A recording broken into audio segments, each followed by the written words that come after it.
Hey up, it's Steve from the old Yorkshire Geek, and happy St George's Day. Hope you can hear me.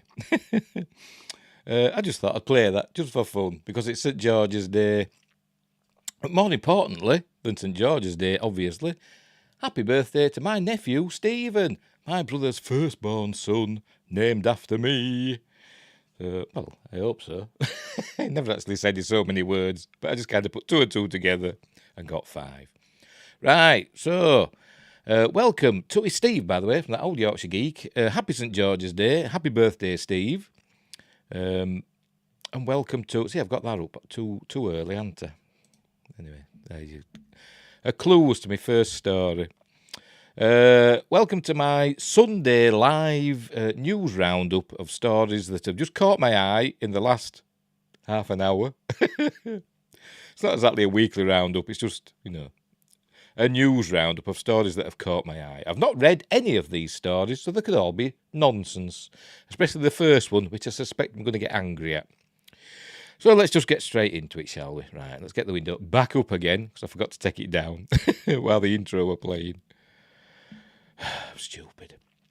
Right, here we go. This is from Screen Rant. As usual, links are in the description down below. And don't forget, like and subscribe, share the videos, drop a comment, hit the notification bell if you're subscribed already. I'm also on Rumble, Spotify, Amazon Music Podcasts and Google Podcasts. This will appear on those tomorrow when I can download it from YouTube. I'm also on the Facebook thing and the Instagram thing and the Twitter thing. Links are in the description for those as well. As I've links to my two books, Mercury Rapids, light-hearted sci-fi action adventure, Silent Predator, a short horror novella. They're on Amazon, Kindle and paperback. It's all just a bit of fun. Don't expect any literary greatness. It's me after all. Right, here we go. The Mandalorian pays off a Star Wars story set up by A New Hope 46 years ago. I hate this. I really hate this. That's a clue. That bloody thing there. That. Right, I won't read that because it'll just repeat itself. But that's, the greatest posters ever made. Always gives me a little thrill when I see that artwork. Right, warning. This article contains spoilers for The Mandalorian Season 3, Episode 8, which was the season finale. And, well, I did enjoy it. It wasn't exactly amazing, was it? But it was kind of fun in a kind of a crap way, to be honest. I don't know. So bad it's good? Not quite, but anyway. Right, The Mandalorian Season 3, Episode 8 managed to pay off a plot point, that was established over 4 decades ago by the original Star Wars film. This was done through the inclusion of a droid character that was first seen in 1977's A New Hope, R5-D4. R5 was the astromech droid that Owen Lars initially intended to purchase from the Jawas before a faulty motivator led R2-D2 and C-3PO to fall into Luke Skywalker's care. They didn't even call it R5-D4 in the film. Luke says, look, this R2 unit has a bad motivator. So he calls it an R2 unit. They didn't even call them astromech droids. I think that came from the novels. But anyway. In The Mandalorian Season 3, Episode 2, R5-D4 was shown to be part of the droid workforce assembled by Amy Sedaris' Pelimotto on Tatooine, as Pedro Pascal's Din Djarin needed a droid's aid upon his return to Mandalore. R5 was offered by Peli as another member of Din and Grogu's travelling party. While R5 had been involved in the story of The Mandalorian Season 3 throughout, it was The Mandalorian Season 3 Episode 8 that managed to truly pay off a plot point established at the very beginning of the Star Wars franchise. I mean, we saw him earlier on when they went to Mandalore. It was stupid. And he got out of the Starfighter. And I still don't understand how they fit in there, because it shows that where its head pops up. Does its head go higher? Because it shows where the head pops up out of the droid slot, but there's no room for the shoulders. You know what I mean? The arms and the legs of the droid. But anyway, whatever. I'm nitpicking. But anyway, he got him out of the Naboo Starfighter, and he said, "Go and check the air over there, out of sight where we can't see you." And so off R5 went, scared, obviously. But if the air over there will be just the same as the air over here. You don't get like pockets of air. But anyway, I mean, the air underneath, underground is different from the air above ground. We all know that. You can have like trapped stuff underground, can't you? But the air above ground's all swishing about, isn't it, with wind and things. I forgot where I was now. I forgot where I was. Yeah, plot point. There we go. No, it's not a plot point though. R5D4 has always been a hero, but never like this. No, they've retroactively made him a hero. I'm going to get angry at this, I am. And there's Carson Teever. Why do I remember his name? You know what I'm like with names? I'm rubbish at remembering names. For some reason, I can remember his. I don't know why. Maybe it reminds me of Carson Beckett from Stargate Atlantis. Maybe that's why I remember it. Anyway, throughout the droid's appearances in The Mandalorian Season 3, it has been confirmed... by the way, I better make sure we're streaming, aren't I? Are we? And yes, we are. Yes, very good. Okay. Where were we? It has been confirmed that R5D4 actually served in Star Wars' rebellion against the Empire. From Pelimotto's comments on his Rebel Alliance history to Carson Teever describing R5 as his old comrade. Did he? I missed that bit. The droid's history as a Star Wars hero was confirmed retroactively. This was only furthered when R5 was responsible for confirming Mandalore was once again inhabitable. From over there. Similarly, R5 was an important part of the Mandalorian's liberation of Navarro from Gorian Shard's pirates after alerting Teever to the secret location of the Children of the Watcher's covert. Despite this already heroic history, The Mandalorian Season 3 Episode 8 portrayed R5D4 as a hero like never before. As Din Djarin and Grogu fought their way toward Gideon's chamber, R5 was instrumental in the success of their mission. From providing Mando with the map to Gideon's command centre, it was a bit easy, to disabling the shield barriers that allowed the titular character to face down multiple Imperial super commandos, it is safe to say R5D4 played a crucial role in Gideon's defeat. I mean, firstly, his rocket jets still worked. Obviously, Pelimotto must have fixed them or something. I don't know. But remember, it's supposed to be a rubbish astromech unit that had a bad motivator and were faulty. He didn't have the Force. He didn't sacrifice himself. He was faulty. Luckily, he was faulty. So, R2 could slide into that slot. But his rocket jets still worked. Like they decided to give R2 in the prequel trilogy. And when it was decided that, when it was noticed they didn't have him in the original trilogy, I think it was Rick McCallum, the producer of the prequel trilogy, said, R2 were out of warranty. But obviously R5D4 wasn't out of warranty, or maybe Pelimotto fixed him, headcanon stuff. It wasn't ever explained. It was a bit much, to be honest. What happened? Yeah, so he flew in to Moff Gideon's secret base, unopposed, just landed. Luckily, there were an access point right there, in the open. So he plugged in, gave Din Djarin the map or whatever. Then some mouse droids came along with sirens on and flashing lights. He was mental. So he used his zappy thing. Like R2 had a zappy thing that he zapped the Ewoks with. So he had his and Salacious Crumb. He had the flashing lights on and sirens. That sort of. And then he turned off the force fields one at a time. But bless him, I suppose.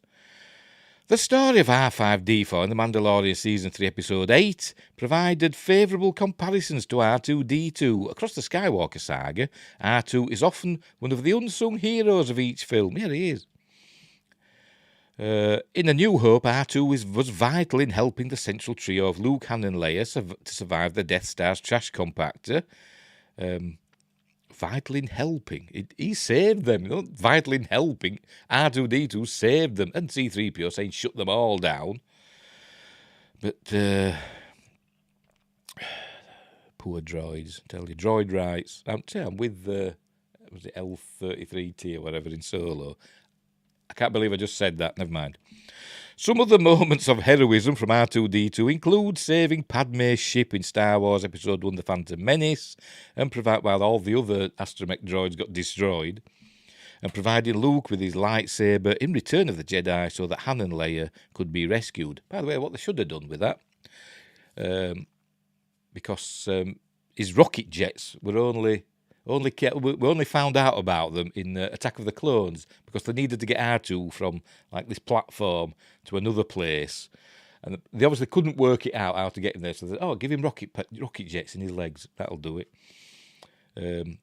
So I'm surprised George didn't go back into the Phantom Menace and sort of like show his rocket jets how they should have been used. You know, maybe it were outside Padme's ship working on it, and all the other astromech droids are getting destroyed, and then a laser bolt hits the ship's hull near him and knocks him off, and he uses rocket jets to get back to the ship.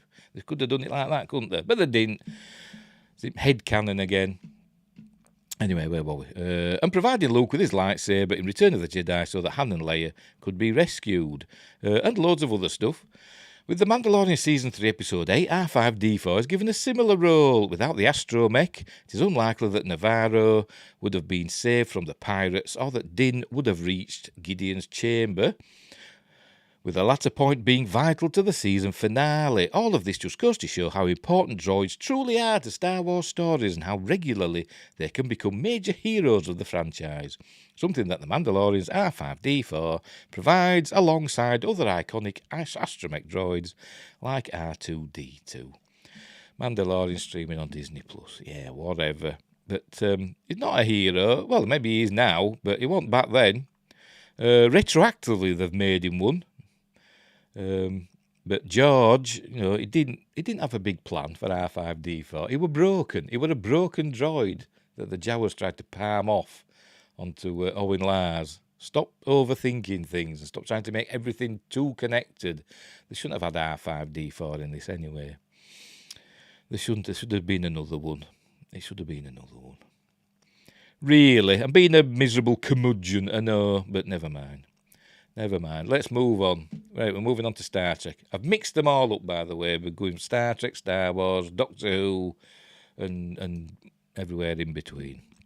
Right, is this Star Trek's best ever space battle scene? Judging from that image there, I'm going to say my opinion is no. But let's go on. The series finale of Star Trek Picard gave fans the greatest spaceship battle in the franchise. No, it didn't. Recently, Paramount Plus subscribers were treated to the final episode of Picard's third and final season, while Spock would remind us that there are always possibilities.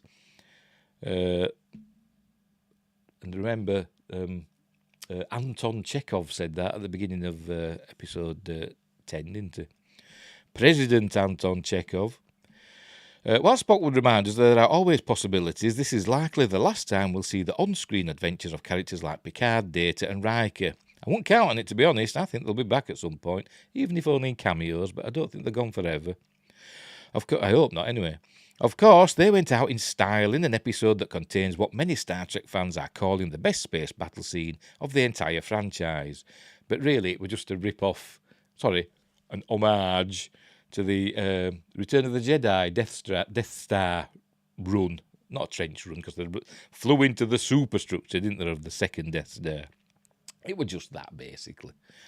It was just that. Because I was watching it and I was going, din, din, din, din, din, din, din, din, din, din, din. I was doing that. Because I do stuff like that. Anyway. It was good, but it wasn't the best. For context, this is an episode where the villainous Borg, by the way, spoilers, come closer than ever to their goal of destroying Starfleet and the Federation for good. At this point, they have a fleet of hijacked mines and ships poised to blow away every major population centre on Earth. And in typical Star Trek fashion, it's up to the refurbished Enterprise D to make its way through the inner workings of the Borg ship to blow it up, save the day, and hopefully rescue their crew members before making an escape from the giant exploding ship. It was the Millennium Falcon, basically. While this scene was quite a crowd pleaser, the honest truth is that it's not the best Star Trek space battle we've ever seen, considering how much the dramatic escape from the explosion mirrors Return of the Jedi. It's difficult for any Star Trek fan to say their franchise's biggest battle ripped off Star Wars. Plus, if you like Star Wars-style space battles in your Star Trek, the Deep Space Nine episode Shattered Mirror gives us a much better battle when the Defiant must defeat the oversized Klingon ship being led by Mirror Universe Worf. I don't know, there's better ones than that. Deep Space Nine is filled with amazing space battles. You know, the Battle of Chintoka, the Dominion, big battle at the end of end of season 7, with the Dominion War comes to a close. The battle against the Klingons at the in the Way of the Warrior in season 4. There've been lots of great space battles in Deep Space Nine. The Dominion, the Jem'Hadar taking out the Galaxy-class USS Odyssey in the episode The Jem'Hadar. That was amazing as well. We also got better space battle scenes in the original series, particularly in the episode Balance of Terror. Well, it looks better now in the remastered version. They've kind of made it look better. It was a bit limited with the 1960s effects and stuff, but it was still cool. It was submarine warfare, wasn't it?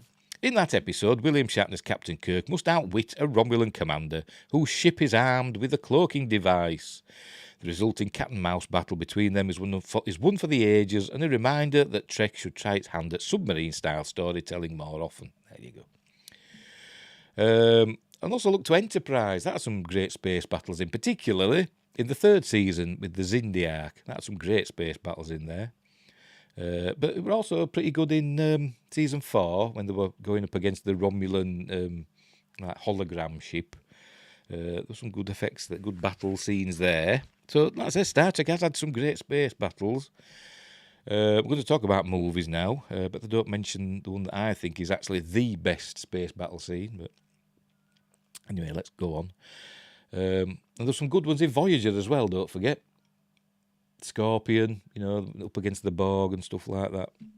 And Species 8472. Anyway, the various Star Trek movies have also given us better battles over the years. In addition to the heartbreaking sacrifice of Leonard Nimoy's Spock, The Wrath of Khan is fondly remembered for its epic space combat with Khan inside the nebula, an idea that both TNG and Picard would later rip off. Yeah, I like to say, Khan is an amazing film, Wrath of Khan, but you know what I didn't like about it? The pew-pew phases.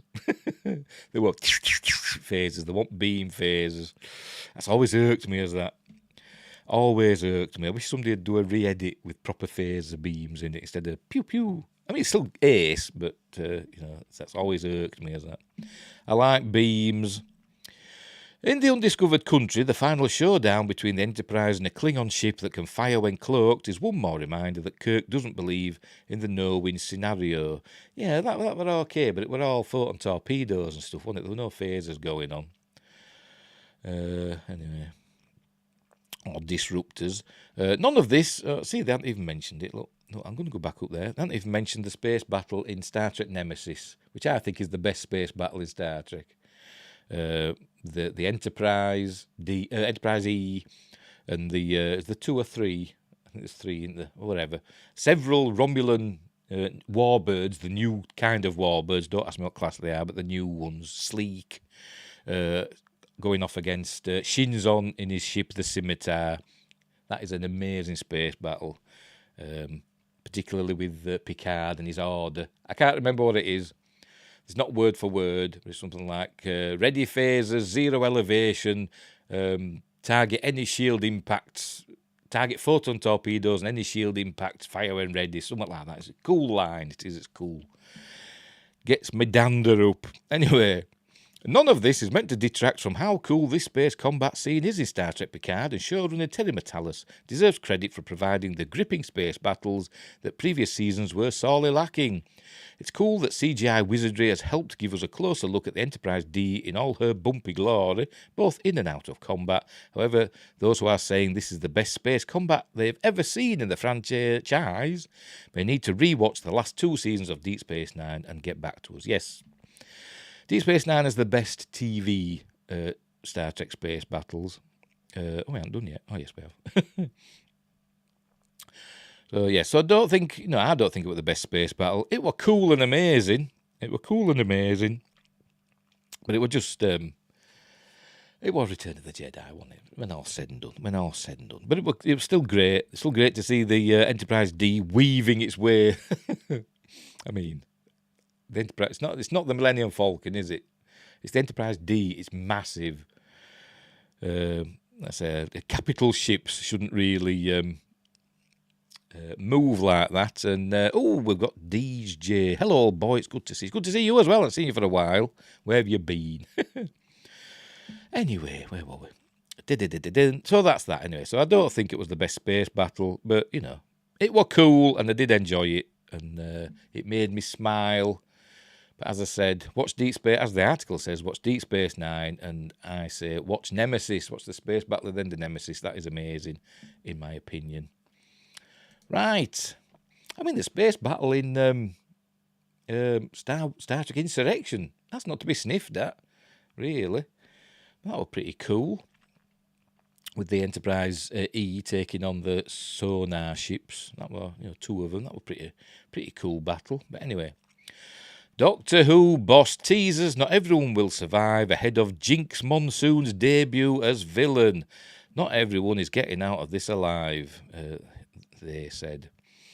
They will drag veterans Jinx Monsoon and whoever it is. I don't know which one is which. I have no idea. Right, Doctor Who showrunner Russell T Davies has teased Jinx Monsoon's stint as a villain, hinting that there could be some deaths on the way. The RuPaul's Drag Race star was announced as a cast member for the upcoming 14th series of the sci-fi show earlier this month, with their character being teased as the Doctor's most powerful enemy, of course. In a post on Instagram, returning showrunner Davies posted a photo of the mysterious character, writing Jinx Monsoon as well. Who can that be? So much fun.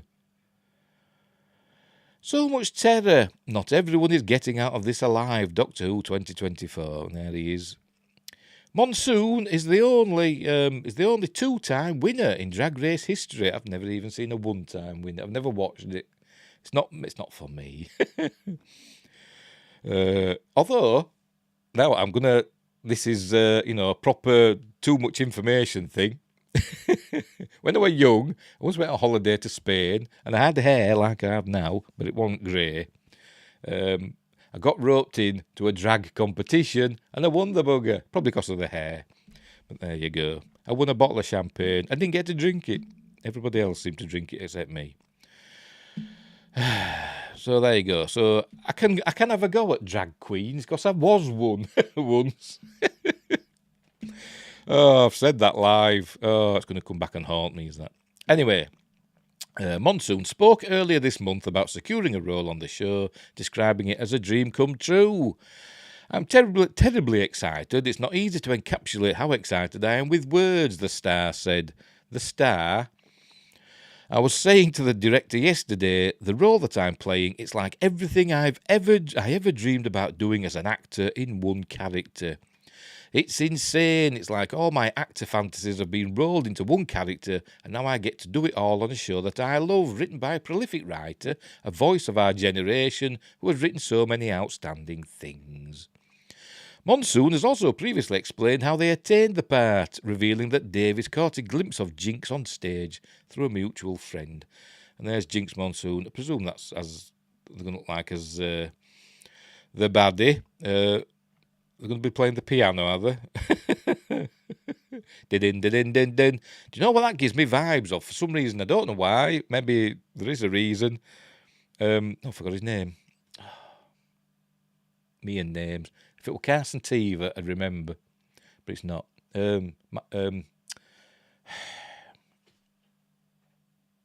Mark Gatiss. It reminds me of Mark Gatiss for some reason. Anyway, it was kind of a perfect storm how we became friends. I was dating my now husband, Michael Abbott, who was a good friend of Russell's. So our holiday show was coming through Manchester at a time that Russell was in Manchester, and my husband reached out and he came and saw the show.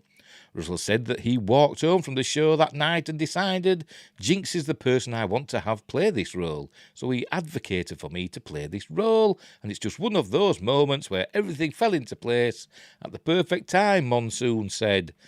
Doctor Who returns later in 2023, blah, blah, blah, blah, blah. Right, so there we go. So that's his first look at Jinx Monsoon. If it's a good character, it's a good character, and I hope it is. And I hope that they are villainous. I don't know what the preferred pronouns are.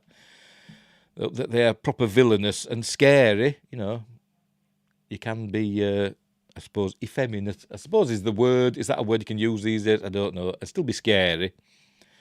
If it is going to be, a truly ominous villain, but we will see. But it doesn't fill me with hope, to be honest. As one of the... What did they say? What does he say? Doctor's most powerful enemy. A drag queen is Doctor's most powerful enemy. But we don't know how he's written, how Russell T Davies has written the character. Maybe they are. Maybe they are amazingly scary. Just look, a bit flamboyant. But we will see. We will see. They could be really scary for all I know. Right, so we'll go back to Star Trek for a minute. Star Trek Picard's Ed Spilliers wants to play Jack Crusher for the next 15 years. There's a hint, isn't it?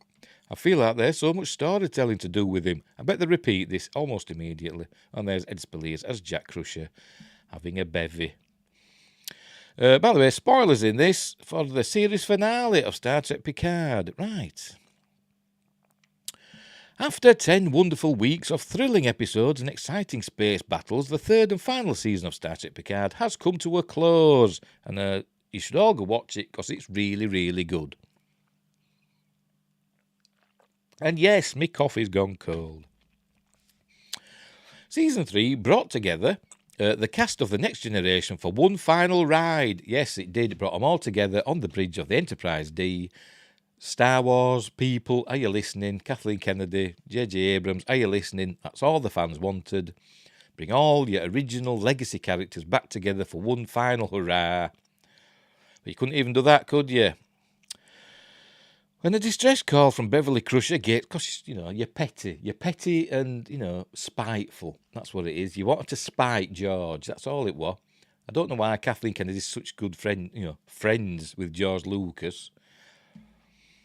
Because she seems to hate the man for some reason. Or at least his work.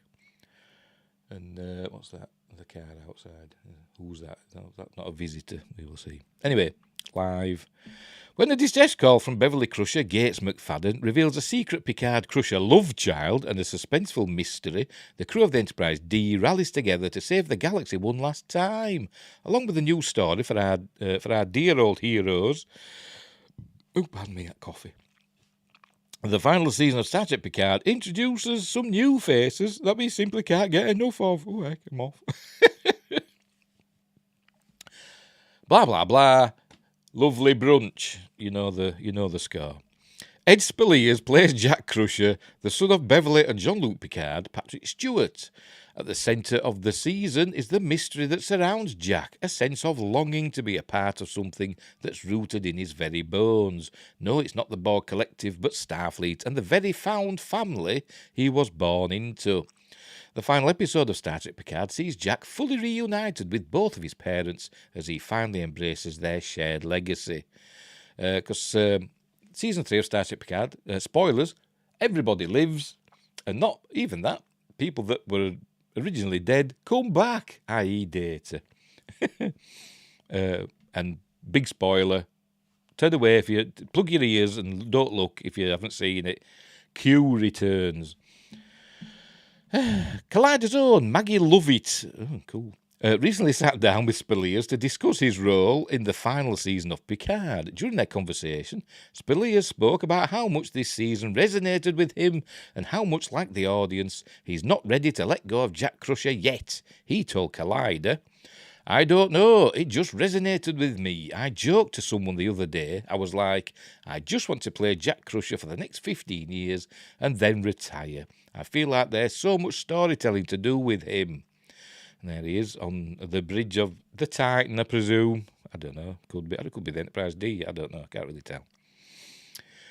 As Spaliers points out, Jack Crusher is a complex character, and there's a lot to dig into if Paramount were to greenlight a spin-off series. Are you listening, Paramount?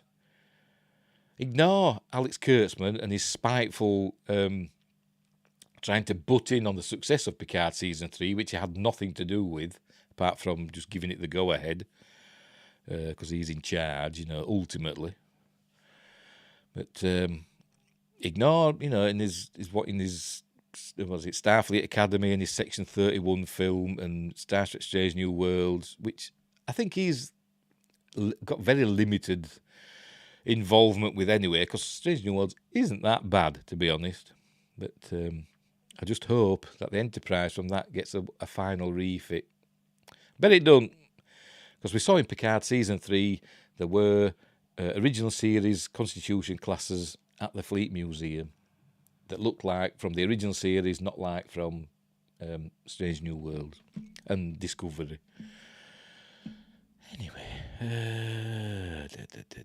where were we? While the Picard finale wraps up beautifully whether the adventure continues or not, there's certainly a lot of potential for a Star Trek Legacy series. Spaliers would love to dig deeper into the complexities of the character, as he told Lovett. Sorry, I just love that name. I just feel he's so complicated and who knows what the future holds. But I think within that storytelling, I don't want it to be such a clean break as, okay, he's dealt with everything now. You still want that emotion because that's what we enjoy seeing. You want to see people that can. You live everything they live. I suppose that's what you want. If the finale left you with a swell of emotion, then you're certainly not alone. Spaliers went on to share how overwhelmed he is with the emotion for this series and this character. He said, I'm a little bit stunned and taken aback that this whole thing has happened, and it's the final day today. I think I'm going to bloody cry now, for crying out loud. He asks himself, oh, what now? Is that the end of Star Trek? Is that it? Is that the end of Jack Crusher? Is that just done? And while nothing is officially in the works yet, the fans, me as well as the cast of Picard and Next Gen, are calling for Star Trek Legacy to get the green light. Hashtag on Twitter, Star Trek Legacy. Hashtag TerryTrek. Hashtag we don't want Starfleet Academy, Alex Kurtzman. Are you listening? Plus we don't want you either. Full stop. While we eagerly await more news on the future of these characters, make sure you check out the rest of our coverage on the Star Trek Picard finale. And this Collider is from, by the way. And don't miss Lovett's full conversation with Spaliers when it goes live. Oh, there'll be a video. All episodes of Picard are now available on Paramount Plus, and you can watch a previous chat that we had with Spaliers down below somewhere. Oh, there. So there's a video. So as I said, links in the description for all these stories. But yes, so it's nice that he's willing to carry on and wants to carry on with Jack's story. And there's a lot of story there, given how it ended. There's a lot of story there. I would love to see a new Star Trek series beginning with Space, the Final Frontier. That would be cool. I know Strange New Worlds begins with that as well, but it'd be different. If it were a Terry Trek, it'd have more emotion behind it, I think. Anyway, so there you go. So Jack Crusher, we could see more of, I hope. Hashtag Star Trek Legacy.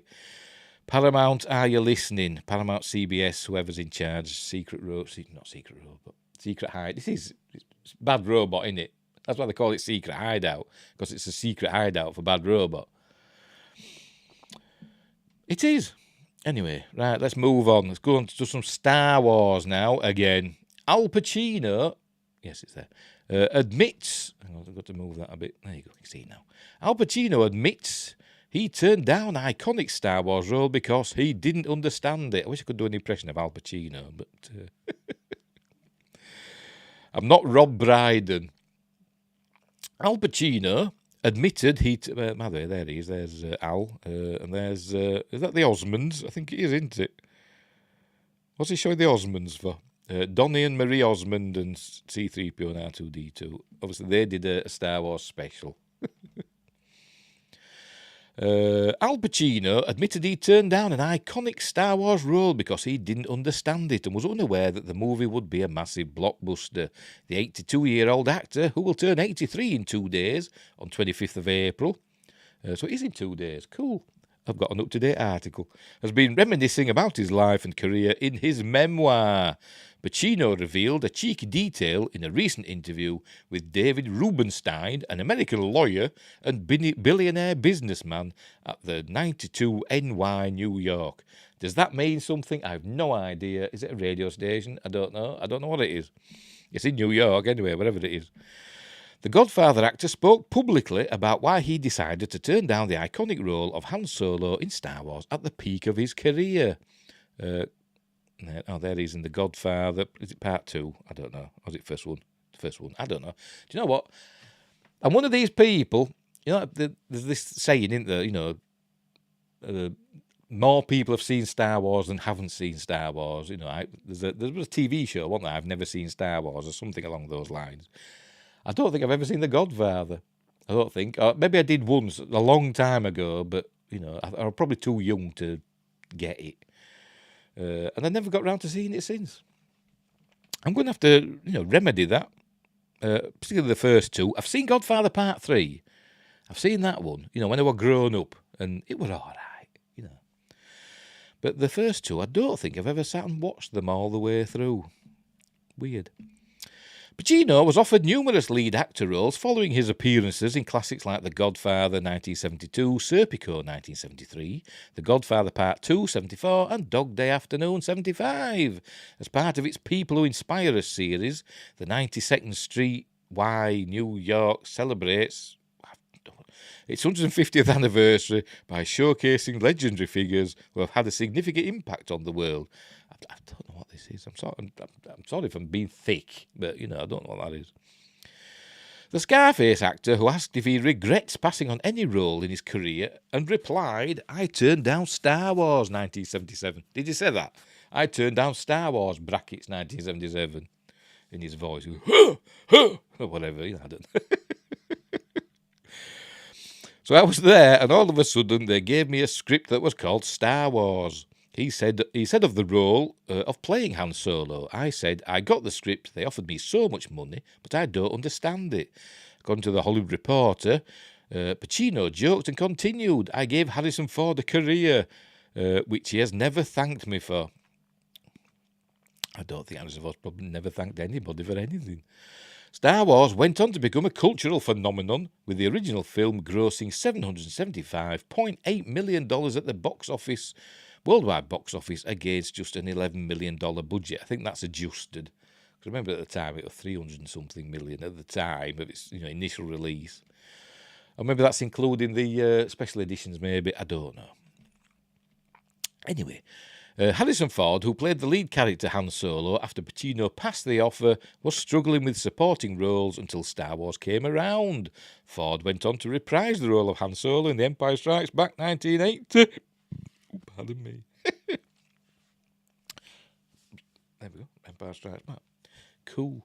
Return of the Jedi 1983, and again in Star Wars The Force Awakens 2015. And don't forget, we're also in The Rise of Palpatine 2019. He was in that as well. Don't forget.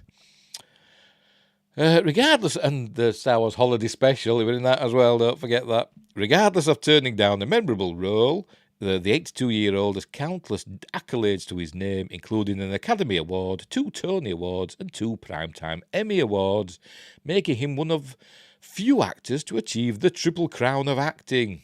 There you go. It would come as a shock to many. Pacino was only nominated for the supporting actor category for the first Godfather film, which certainly didn't go down well with the actor.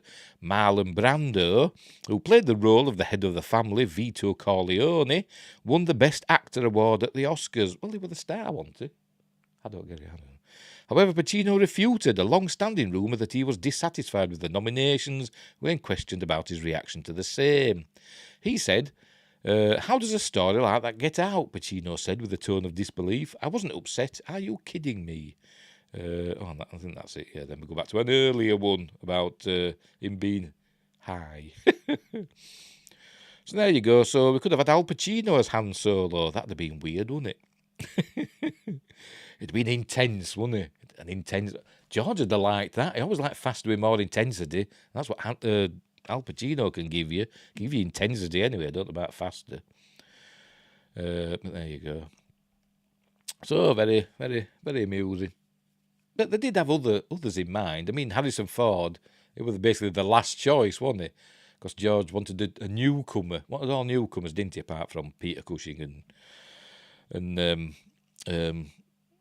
Alec Guinness. But he wanted all newcomers, didn't he? And he previously worked, obviously, with Harrison Ford in American Graffiti. But he was barely, near enough a newcomer, wasn't he? I mean, he wasn't exactly famous, was he? But other people were in the loop as well, weren't they? We saw, what did we see? Kurt Russell. Who else did we see? It's all in the documentaries, isn't it? We've seen others auditioning for the role of Han Solo. Anyway, I bet Mickey Rooney were in as well. I could do that. Right, The Mandalorian, sticking with Star Wars. The Mandalorian, I think it's Star Wars all the way now until we've got a list at the end. The Mandalorian Season 3, yeah. I haven't read this article, but I read the title, and I hate these titles. Too many of them. The Mandalorian Season 3 pushed me away from Star Wars, and that's okay. I hate article titles like that, but that's a good thing. It's not me or Grogu, it's you, Disney. Right, here we go. This is from, who's it from? Henry T. Casey wrote this. There's a little get. Look, I'm not a fan of Grogu. It's annoying me. Fine at the beginning. I thought, oh, bless him, a baby Yoda. And then I was almost immediately annoyed by him. But anyway. But I do have some baby Yoda pyjamas. There's a lot of information coming out about me in this episode. Never mind.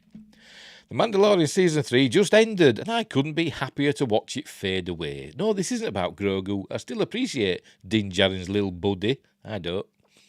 But I'm guessing nobody at Lucasfilm wanted the sense of relief to wash over my mind once the final credits ran on the Mandalorian Season 3 finale. Last night, while talking about the Star Wars movies and shows with my father, though I started lamenting the current Star Wars situation.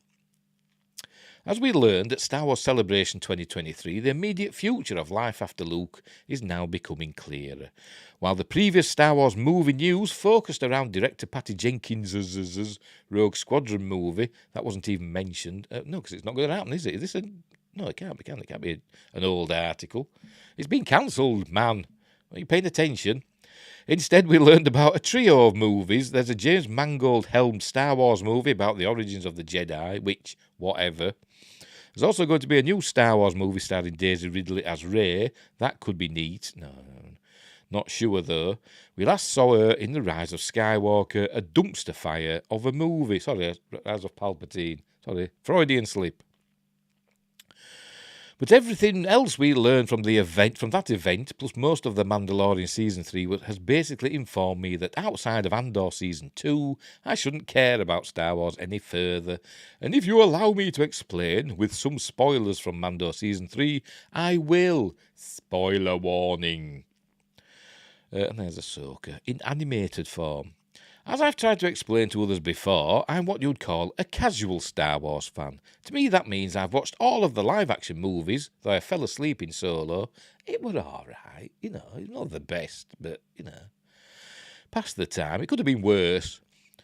And shows. And slowly, along the way, I've realised that The Mandalorian and its ilk were a Trojan horse of sorts. They're filled with references to the animated Star Wars adventures.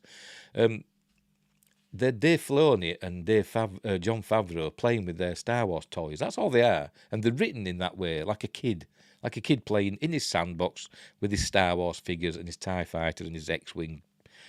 And that's how they're written. And I think that's deliberate, to be honest. I'm not sure if this is because I'm too old or just I'm not really into content visibly marketed at younger folks. There you go. I graduated from college in 2006, you young whippersnapper. 2 years before the Clone Wars began, and the Clone Wars animation style has always felt a bit clunky. It got better. It did. I even tried to watch the Clone Wars once. It just didn't land. I like the Clone Wars. It's fine. It's a stylised, type of animation in it. The visuals are stylised anyway. I don't like the Star Destroyers in the Clone Wars and in Rebels. Well, in Rebels, because you didn't see them in the Clone Wars. I don't like the Star Destroyers in Rebels because the necks, for the bridge section, the necks are too long for some reason. I don't know why. Anyway, while The Mandalorian's first season felt more or less standalone, the influence of the animated Star Wars shows began to reveal itself in Mando Season 2. Yeah, because that's Dave Filoni were getting more influence. The introduction of the Jedi known as Ahsoka Tano, played by Rosario Dawson, was a huge moment for all the Star Wars fans I knew who were already familiar with the character. I, not having watched any Clone Wars, sat there thinking, oh yeah, she was good in the Josie and the Pussycats movie. I've not seen that. I should have known something was up from the moment we learned there would be an Ahsoka show. All I think when I see Rosario Dawson is I saw her with no clothes on in Alexander. Which is, worth it. Alternatively, I could have poked around about the rise of director, writer and executive producer Dave Filoni. While he's working on non-Star Wars shows, I've loved King of the Hill, Mission Hill. Filoni's name is ubiquitous, with Clone Wars and Rebels, a show that followed it. Then The Mandalorian Season 3 arrived with a huge obsession over the planet of Mandalore. Some told me that Din Djarin's desperate need to be taken back into the fold was sensible, but the amount of time dedicated to a planet that had only been explored in the Clone Wars was annoying. Then we got Easter eggs such as the giant space squids that Grogu saw looking out the window during a flight and seeing a giant odd visual. Yeah, they never came back to that, did they? That image, it turns out, was a space whale. Those space whales, known as Purrgil, are a big reference to the Star Wars Rebels series. Later, they took Thrawn and Ezra Bridger away. They could travel through hyperspace. Later, a meeting of the remnants of the Galactic Empire name-dropped Thrawn, a villain best known from Rebels and the books, Heir to the Empire and all that. Timothy Zahn books. Oh, pardon me. It was also seen from behind in the Ahsoka trailer and from the front if you were in the hall. Celebration. Easter eggs and references. That's one of the space pirates that just reminds me of a Babylon 5 alien. But anyway. Easter eggs and references to stuff I will not watch. There are 7 seasons of Clone Wars, 4 of Rebels, and I don't have the time for either. It wouldn't be a big problem. I'll learn to read. Except, of course, were it not for the show lacking in the space surrounding these references. The Mandalorian... How long does this article go on for? The Mandalorian Season 3 may have been better than Obi-Wan Kenobi. It's not exactly hard, is it? Or the Book of Boba Fett. Ditto. But it cleared those shows by a low margin than I expected, and the flaws varied in shape and size. It's just not very well written. As I said, it's written from like a kid's perspective. It's like kids playing and making up a story. That's what it's like. One of the most notable was the slow episode about Dr. Pershing. Yeah, which, God, I still don't know why that were in there. Which felt like a deleted scene from Andor. Exactly, yes. It was very like an Andor episode-ish. Don't get me wrong, I loved Andor. But it's the only Star Wars thing I have any affinity toward anymore. So it only having one more season is disappointing. Yeah, it was supposed to be 5 seasons or 4 seasons or whatever altogether, but they're truncating it, which is probably, fine. Then the episode that annoyed me the most, Chapter 20, The Foundling. Wasted time with a flashback that felt more about giving actor Ahmed Best a second chance. It was cool. I liked seeing him as a Jedi. Known for voicing Jar Jar Binks, Best returned to the galaxy. It didn't just voice him, he motion captured him as well, didn't he? He was there on set. Best returned to the galaxy far, far away, drinking game. Cold coffee. To play a Jedi who helped save young Grogu, the camera lingered on Best for long enough to tell audiences that he mattered. But I guess I'm a fake fan because I still don't care after having looked it up online. And then there were the space pirates, whose mere existence felt like someone wasn't being told no enough. And while I won't bemoan the slapstick and celebrity cameo-infused "Hi Lizzo, Jack Black and Christopher Lloyd, what are you doing here?" episode that ruffled feathers online, it can't be left out when talking about how weird this season was. I didn't mind that episode. Everybody hated it. I didn't mind it. I thought, well, it were okay. Yeah, Alice in Wonderland, so what? So what? I liked it better than the episode that came after that everybody raved about. Maybe I'm just weird. Anyway. I'm nearly done, thank God. I'm okay with interconnected tissue within shows, but the big problem, at least from my vantage point, is that The Mandalorian didn't feel like a season of a TV show that serviced its own ending. Lots of time was spent laying the groundwork for other things and burning time, and at Star Wars Celebration we learned why.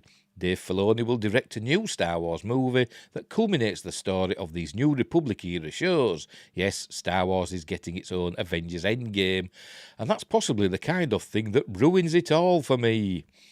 For the author, obviously. Henry, whatever he's called. First and foremost, a TV series should be built to tell its own story. You know, what Andor is doing, as we see the radicalisation of Cassian Andor, Diego Luna, and the growth of the rebellion. Yes, that ties into an overarching Star Wars story. Yes, it has Easter eggs about the Death Star's origins that are tied to Cassian's life and death. But that show is scripted within an inch of its life, and it's the clear and obvious outlier. Each of the other live-action Star Wars shows under Disney's watch has been, to put it politely, mid. And that's going to be the death of my interest. But as I said, I still have Andor, and I don't really need Star Wars. I see plenty of people who are happy with Filoni's version of the universe. I'm happy for them. Star Wars doesn't have to be for everyone, though. I wonder if Disney realises this new direction is slightly alienating. And there we go, that's it, that's the end. Like I say, Mandalorian started off fine. The first episode was okay, and then second episode, I didn't care about that. But the third episode, where he goes to get Grogu back, that was amazing. And obviously the Luke Skywalker episode, that were cool. But pretty much all the other episodes in between were just, fine. They were fine. Fine and fun, as the saying goes, or fun and fine, however you say it. Mostly. But, it wasn't amazing. It wasn't amazing. And that's okay. Right. Stormtrooper cameos you forgot happened in Star Wars. Did we forget? I don't know. Let's have a look. As one of the biggest entertainment franchises in the world, Star Wars has found fans from every walk of life. In fact, quite a few celebrities are big fans of the series and have let it be known to the world. So when the sequel trilogy was announced, it makes sense that many actors, musicians and other famous figures wanted to have secret cameos as a way of being involved in a pop culture phenomenon. Thankfully, the world of Star Wars allows for plenty of opportunities for celebrities to have roles without being distracting. I'd be like, is this a dig at Lizzo and Jack Black? And Christopher Lloyd, who were just playing Judge Doom, wasn't he, in that episode? As I said, it was fun. That's because so many characters are in costume or wear prosthetics because they are alien creatures rather than human. A good example of this is Stormtroopers, evil soldiers who work for the First Order and Galactic Empire. Apart from Gary, he's not evil, is he? He's just, just a working man with a daughter and a wife. Robot chicken, if you don't know. As they appear in full white armour, including a helmet to hide their face. This allows all kinds of cameos that fans would never even be aware of. Never even been there. Unless the information was revealed by the actor or filmmakers. Here are some of the Stormtrooper cameos from Star Wars that you probably didn't even realise had happened or completely forgot about. Joe Johnston, and there he is, obviously a director. To many people, Joe Johnston is the director known for helming movies such as Jumanji, or as that fella in The Rock one pronounced it, Jumanji. Why does he say that? I don't know. Jumanji. Honey, I Shrunk the Kids and Jurassic Park 3. In more recent years, he also worked in the MCU as the director of Captain America the First Avenger. Still my favourite MCU film. I love that film. It's great. And will take charge of both Shrunk and the Chronicles of Narnia. The Silver Chair. Is Shrunk another Honey, I Shrunk the Kids one? I don't know. Oh, it's nice. They're doing another Chronicles of Narnia. Although I didn't see the latest one. Prince Caspian, I haven't seen that one.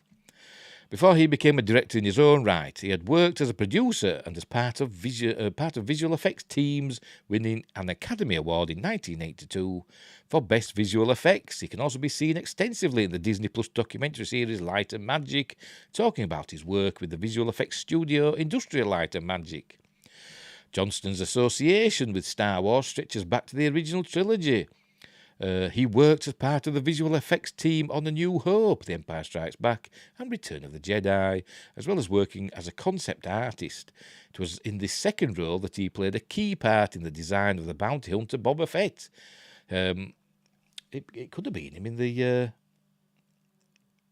white Boba Fett, outfit, maybe. I can't remember.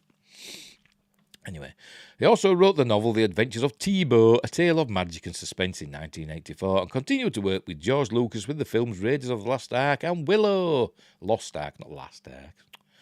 And Willow. In A New Hope, Johnston portrayed a stormtrooper as well as an Imperial gunner. There you go.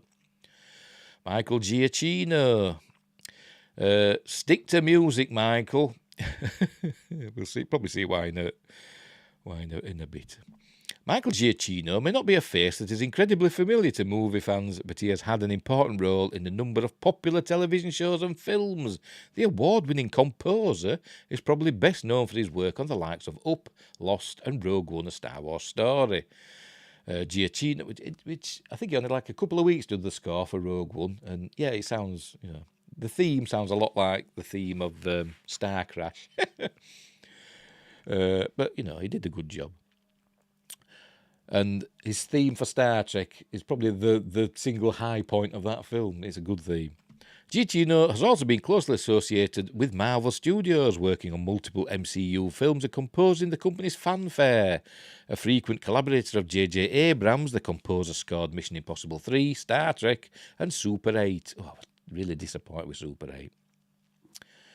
I really was. Anyway, he's also turned his hand to directing in recent years, helming the Disney Plus special Werewolf by Night. That's what I said, stick to music. Because, a lot of people liked that, but I didn't. I thought it was just, I didn't like it. Doing it in black and white doesn't make it atmospheric or spooky, just because it's in black and white. You've got to have atmosphere as well, not just black and white. Anyway, Giacchino has had a number of Star Wars cameos in recent years. He first portrayed FN 3181 in The Force Awakens, a stormtrooper who is present during the First Order's attack on Jakku and helps capture Poe Dameron. I mean Poe Dameron, and with Kylo Ren. He reprised the role in Ralph Breaks the Internet, voicing the stormtrooper as he chases after is it Vanellope? I can't remember her name. Returning to the sci-fi world in 2019, the composer appears in a red-coloured Sith trooper outfit in The Rise of Palpatine, as confirmed in a tweet from Giacchino himself that included a photo of him in costume. Ben Schwartz. Is this supposed to be a famous person? I have no idea who this is. Before choosing a career in entertainment, Ben Schwartz studied at New York's Union College, where he graduated with degrees in psychology and anthropology. His first screen role came in 2006 in an episode of Late Night with Conan O'Brien. I've no idea who this fella is.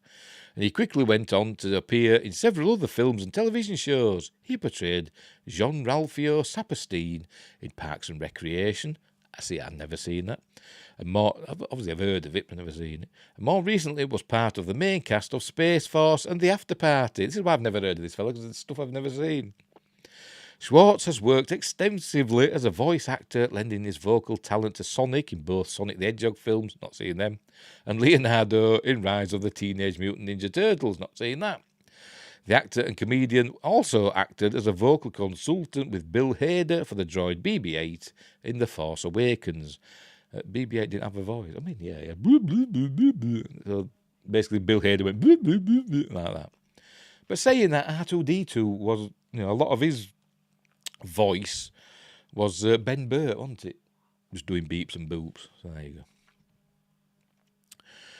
go. By the way, if you can hear noises, my son, I think my son's playing a game upstairs, and it sounds like he's getting really angry. I'm telling him, turn it off if he's getting angry.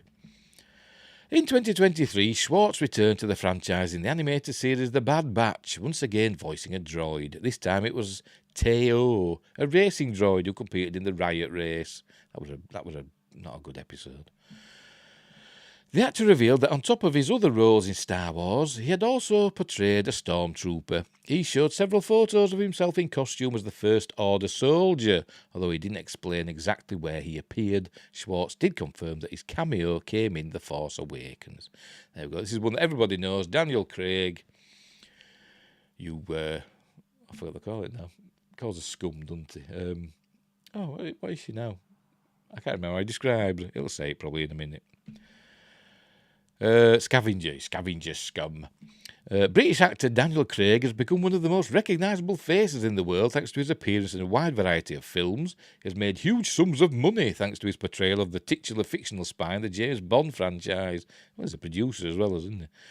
As well as his role as Benoit Blanc in Rian Johnson's Knives Out series, never seen them, and has performed on Broadway as recently as 2022, playing the lead role in Macbeth. Craig managed to snag himself one of the more significant and entertaining cameos in the series as a stormtrooper thanks to two important factors. Firstly, he was filming at the same studio where The Force Awakens was being shot, and secondly, he is a friend of assistant director Ben Dixon. The actor was able to persuade the right people to allow him to don the signature outfit, and he appeared in the scene where Rey uses a mind trick to escape from captivity. But he calls us scavenger scum.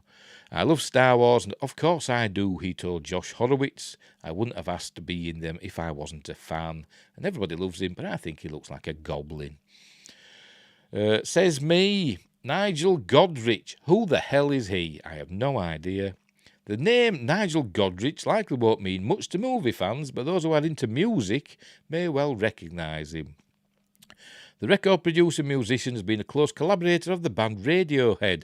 I've never heard of him because he's like a 90s person. 90s rock is shit.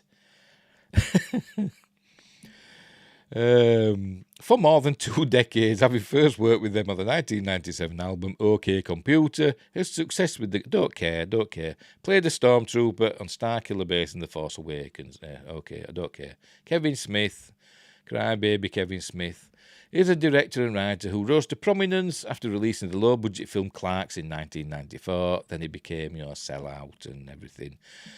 What did he do?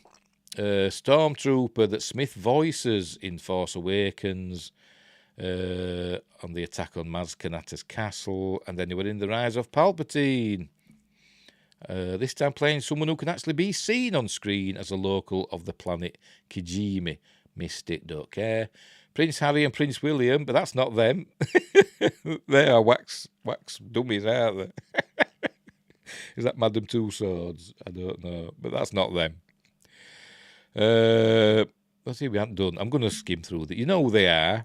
They were in The Last Jedi, and they did Stormtroopers, appearing alongside Finn. But less said about The Last Jedi, the better. Tom Hardy. Who a lot of people like. He's all right. But yeah, he was in Band of Brothers, Venom, Black Hawk Down. He's been in loads of stuff, Star Trek Nemesis. That's not mentioned, is it? Is it? No, that's one of his very early roles.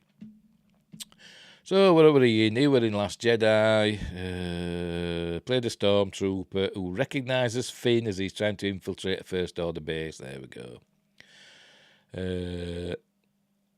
Right, okay, fair enough. Jason Sudeikis and Adam Pally. I don't know, I've heard of him, but not him. They played stormtroopers. Yeah, very good. Oh, it's them two. Yes, in The Mandalorian. Yes. They were on in the one that was directed by Taika Waititi. So there we go. That was the end of season 1. Ed Sheeran. There's been some sort of like devil worship going on, hasn't there? There has. What did he do? Remember, he was in Game of Thrones briefly. I think they suggested that he got killed, but didn't actually show it. Sheeran can be seen in a special commercial put together to promote the release of The Rise of Palpatine. He's wearing a stormtrooper costume without a helmet. It's unclear if he appeared in the film, and then he were in Rise of Palpatine again. Okay, whatever. Carl Urban. Everybody knows Carl Urban. He's cool, and he's also the critical drinker, because you've never seen them both in the same room at the same time. Just thought I'd say that. He's in The Rise of Palpatine as well. But I don't know what. As a stormtrooper, perhaps? I don't know. Yeah. Yeah, it can be seen as one of two stormtroopers who witnessed the Knights of Ren. Oh, is it that one? Yeah. What's it called? Ghouls. Weird. Danny Harrison. Never heard of him. Musician. Oh, son of George Harrison. Oh, right. I've heard of your dad. Not heard of you. And he was a stormtrooper in The Rise of Palpatine. There we go. And that's it. So, some people you've heard of, some people you've never heard of. Don't really care. But, whatever. Right, last, got a list. 10 greatest sci-fi movies that won an Oscar. Lots of sci-fi movies win Oscars.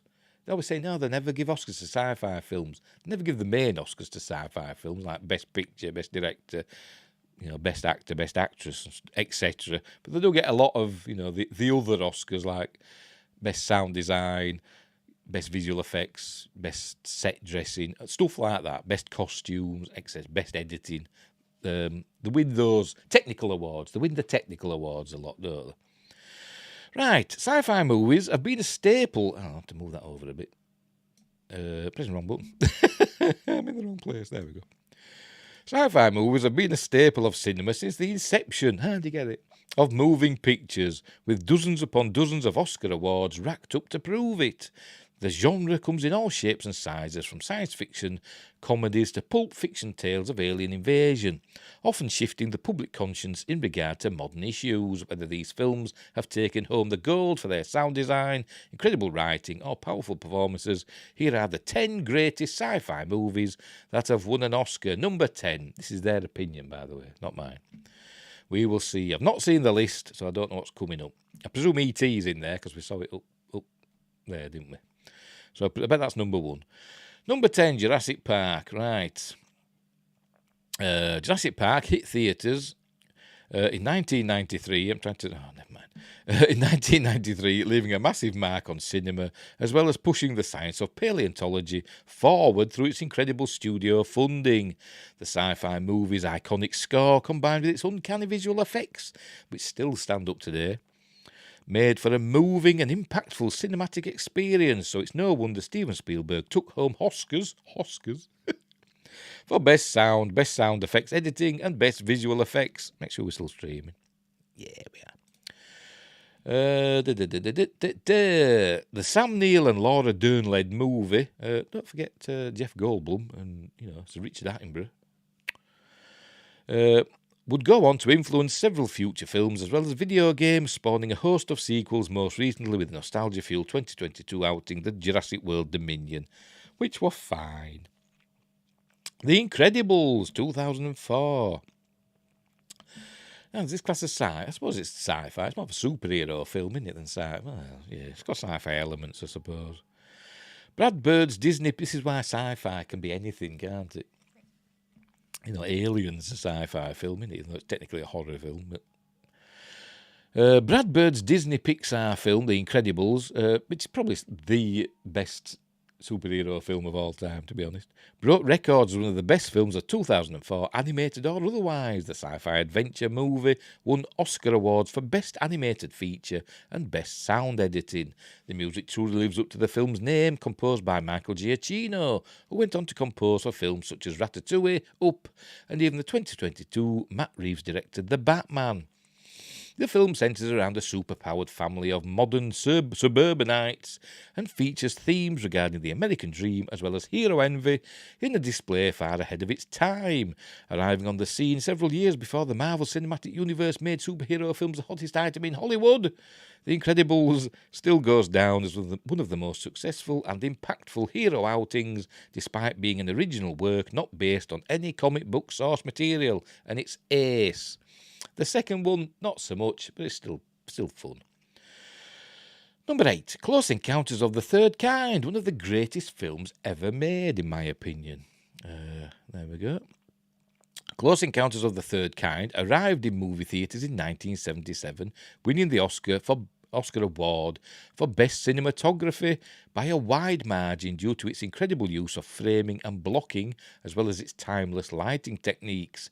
The Steven Spielberg-directed film follows a group of ordinary people as they attempt to make contact with alien life, making the film one of many Spielberg sci-fi movies to win an Oscar.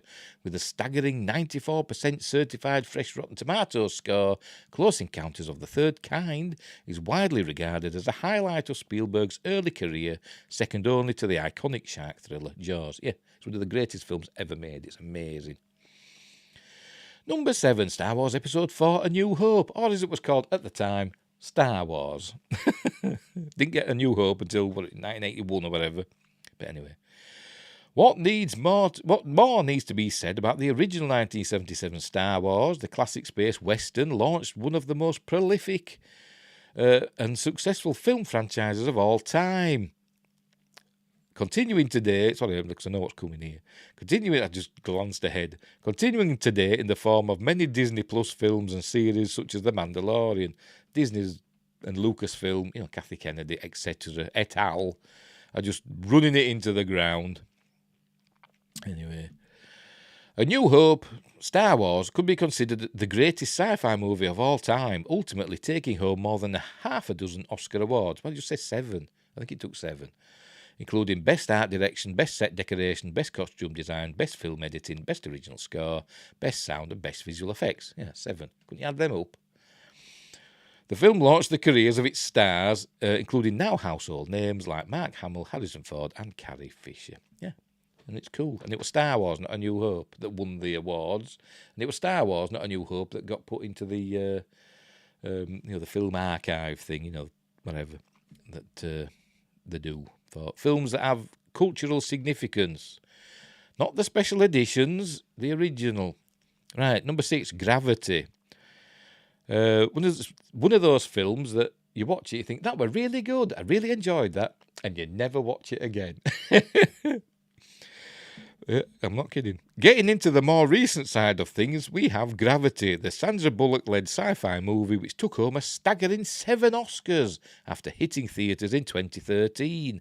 In the film, Sandra Bullock's Dr. Ryan Stone becomes untethered in the vacuum of space. Why's he got a man's name? They do that a lot, don't they?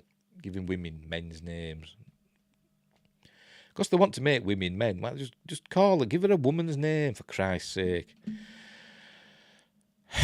Untethered in the vacuum of space, forced to find her way back to Earth without the support of her team or her ground communication experts.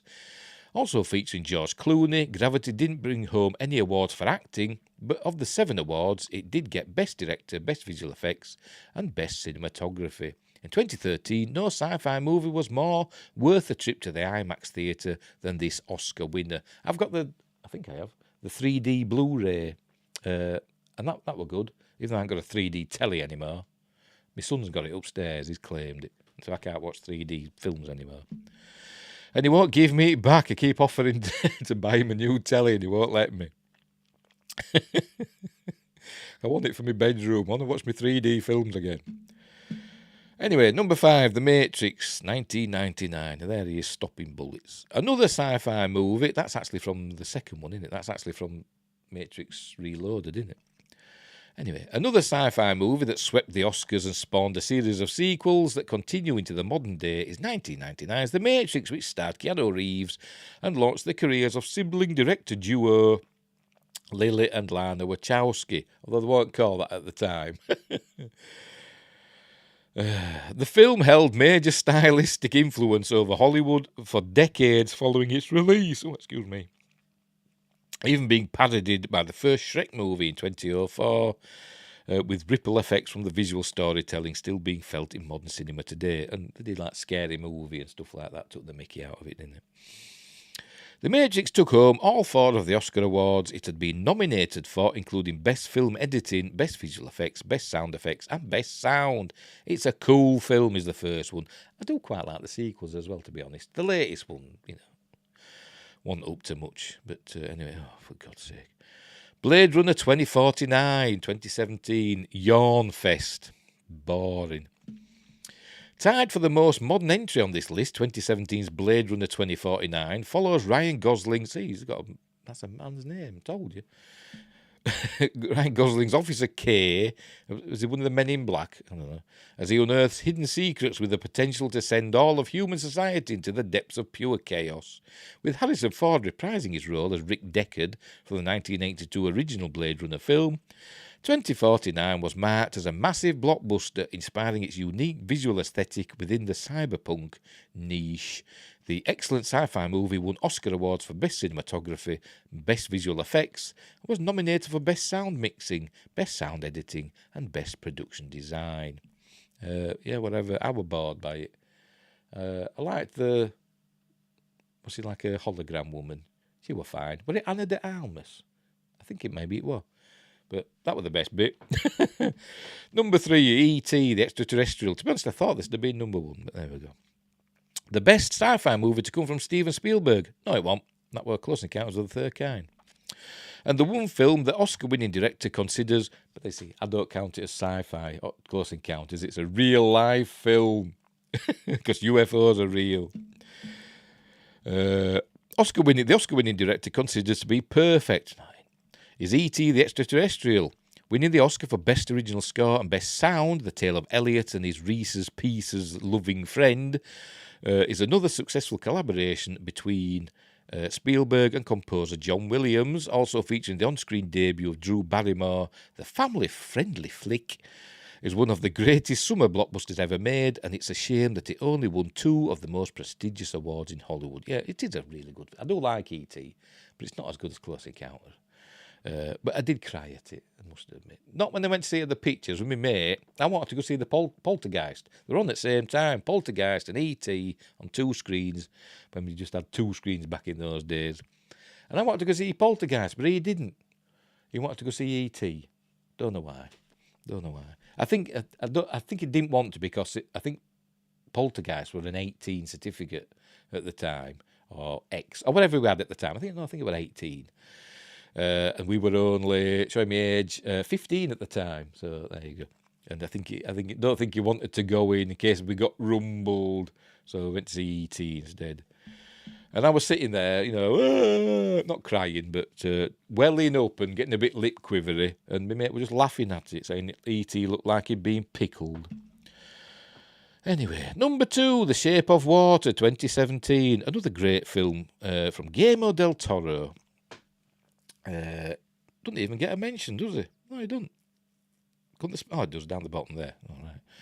Another 2017 entry, The Shape of Water, stars Sally Hawkins as Eliza, an isolated woman who lacks the ability to speak, working as a cleaning lady in a high-security government lab.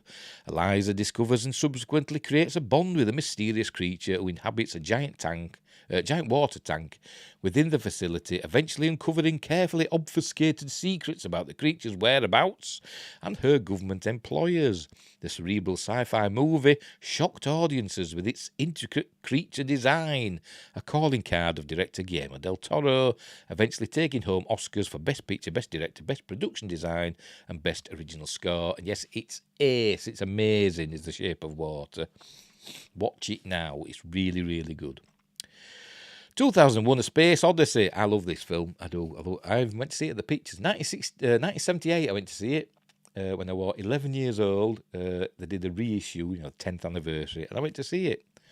Totally baffled by it, but it was cool to go to the cinema and watch a film that had an intermission. It was cool. And it won't even be classed as a long film these days. It's like 2 hours and whatever, 2.5 hours. That's nothing these days, is it? Bring back intermissions. And overtures. Bring back overtures in films.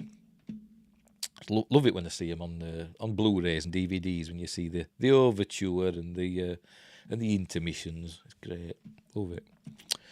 Bring It Back. Often referred to as one of the greatest sci-fi movies in cinema history, 2001 A Space Odyssey has left its mark on the planet as a surrealist Stanley Kubrick masterpiece whose behind-the-scenes stories are as harrowing as they are scientifically complex. The film displays an ethereal connection between the human experience and the scientific data of the past, present and future in an adaptation of Arthur C. Clarke's short story of the same name. No. Arthur C. Clarke's short story was The Sentinel. It was loosely based on that, because I've read it. But then he wrote, I think when they were doing the film, I think he actually wrote the book while they were making the film, or just before they made the film, or maybe after, I don't know. About the same time, he wrote a full-length book about it called 2001. But originally based on a short story called The Sentinel, and that they found a pyramid-shaped thing on the moon, not a monolith. Anyway, despite its status as one of the most revered films of the 20th century, 2001 A Space Odyssey only took home one Oscar for Best Visual Effects. But it's a great film. And I watch it regularly. I watch it every now and then, at least once a year anyway. Because it's worth watching. It's a cool film. And that year, 1968, it should have really won the Oscar for Best Makeup Effects, but they give it like a special award, didn't they, to Planet of the Apes, for their makeup effects for their apes. But you look at them, they weren't half as good as the apes in The Ape Men in 2001. They had far more movement in the mouths and stuff in 2001. But never mind. Oh, I think that's it. Yeah, that's it. Right, there we go. So, yeah, because that was number one, wasn't it? So, just won one Oscar, 2001. But it's a cool film, watch it. And also watch 2010, Odyssey 2, The Year We Make Contact, whatever. Starring Roy Scheider and Helen Mirren and others. That's worth looking at as well. I forgot his name. Played the baddie in Cliffhanger. He's in, Third Rock from the Sun. What's his bloody name now? John Lithgow. He's in it as well, yes. Worth watching. Right, that's it. That'll do us for another Sunday. So there you go. 10 sci-fi movies that won an Oscar. Right, we'll leave it there. I've had enough. Right, so, thanks for watching. Wherever you are, hang on, let me get sorted here now. Wherever you are, look after each other, and until next time, I'll say ow, bang me hand. Anyway, I'm going now.